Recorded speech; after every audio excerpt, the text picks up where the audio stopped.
Nick Wright.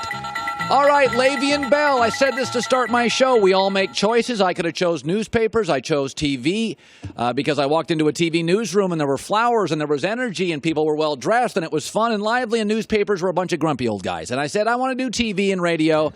And Le'Veon Bell, by the way, at 14-15, he's probably good enough to play a lot of positions, chose running back. Now he's resentful. I like the guy a lot, but what side are you on? Steelers, teammates, offensive line, or Le'Veon Bell? I'm on the side of Wright, which is when it comes to the teammates, mind your own damn pockets and zip it. If you have an issue with Le'Veon Bell and the money he's making, handle that privately. As you're right, though, everyone does have choices. And the Steelers had a choice. They chose to put the franchise tag on Le'Veon Bell for the second straight year. That gave him no choice. He cannot negotiate with another team. He cannot negotiate with them. He cannot get a long-term deal. So he is now choosing his only recourse, which is to withhold his services as long as possible. I promise you this, had they made him a real long-term contract offer, he'd be there. But they didn't. What people need to understand about the Pittsburgh Steelers is the following. Up to and including Antonio Brown, they do not guarantee $1 to any player past 1 year that is not a quarterback. So when Antonio Brown signed that top-of-the-market deal, it had the guaranteed money for year one. Everything else was play as you go. L. Bell would have been insane to sign that offer. So he is handling this like a business. What's the saying? When you say it's personal, I say it's a business. When I say it's a personal, you say it's a business. I butchered that, but you know what I'm talking about. Like, Le'Veon Bell is treating this the way teams treat it all the time. Where was the sympathy for Dez Bryant when the Cowboys cut him as a business decision, protecting their interests? He's treating this like a business. No player in the history of professional football has gotten more touches per game than this guy. And that was before the team knew he was on his final year with the team. They're worried he's going to be used like a rental car. Put the cheap gas in it, jump the curb, who cares? Somebody else's problem next week. I totally understand his concern. That is exactly how I treat a rental car, it should be noted. Yeah, of course. Khalil Mack, I said earlier, the reason I'll spend money on my iPhone, because it saves me money on a GPS elsewhere, don't have to add newspapers, don't need a calendar, don't need an alarm clock. Aaron Rodgers allows you to go cheap everywhere else on that offense, therefore allowing me to go heavy on Khalil Mack and defense. I think the Packers made a mistake. We got 2 collarbone surgeries for Aaron, and now we have this generation's Lawrence Taylor potentially. I got to face him twice a year, breathing down my neck. I'm Green Bay. I think they blew it. What say you?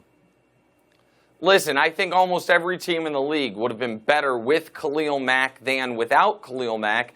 And if you're a team that's fortunate enough to have one of the true superstar players in the league, and they've got in Green Bay the single biggest superstar in the league, yes, of course, I would rather have Khalil Mack in his prime right now than draft picks, and I would make the salary cap work.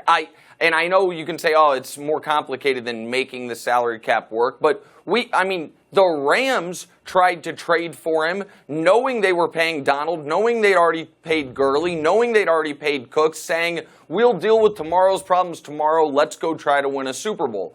I think this was compounded for Green Bay when he gets traded not to them, but to a divisional rival, who now he gets to go after Aaron Rodgers 2 times a year. But let's be totally honest, the Packers have done a disservice to Rodgers over the course of the last decade. Yes. They have not drafted well. They have focused on defense in the first round since 2010, only drafting 1 Pro Bowler. They don't participate in free agency, at least not until this offseason.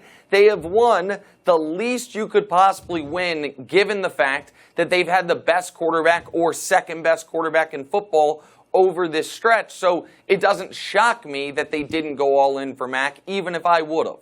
You know, when I watched the Tom versus Time documentary, the one thing that really sticks out to me is that Tom is the only quarterback in the league that has the rings, the legacy, the net worth, and the family.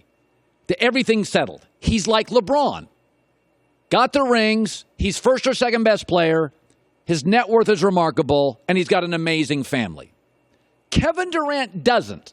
He's got a legacy that's still in the air, and his family's unsettled. And I believe that's one of the reasons LeBron handles criticism better than KD. Once you go 4 for 4, that confidence, that success builds a shield around you, and you don't need to fire back at critics. Now, Brady's got the rings, the legacy, the net worth, an amazing family. Aaron Rodgers, we know this, can be a little rabbit ears. So when I hear again this year, Aaron's better than Tom, I'm like, no, Aaron's a little Kevin Durant. He still gets bothered by the media. His legacy is still a little fuzzy. He should win more rings, and he doesn't go home to a supermodel and kids. He goes home to a house in Green Bay. I still contend that Brady, you stack it up.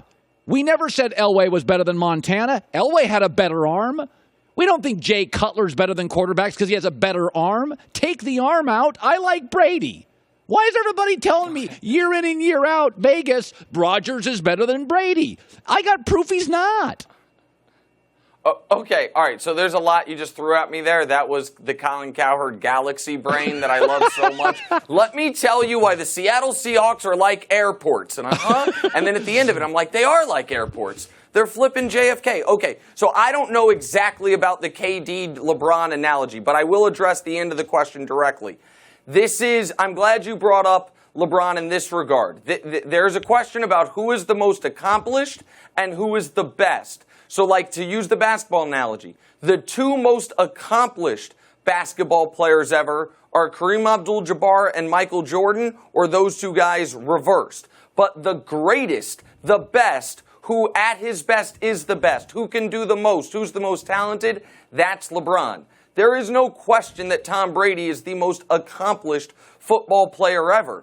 But if you're asking me in a vacuum, who can make the most throws, who can play the position at the highest level that I've ever seen it played, it's Aaron Rodgers. And while you can make a case for Brady, most of those cases involve team success and winning, while Rodgers has the greatest touchdown-interception ratio by an enormous margin in NFL history, the greatest passer rating by an enormous margin in NFL history. I can make the case for Rodgers as well, and what Rodgers hasn't had to go along with him the whole way is the greatest coach ever. Instead, he's had Mike McCarthy, who I don't think is the greatest coach currently in his own division in the NFC North. So, listen, and this is not a knock on Brady. It's a weird thing.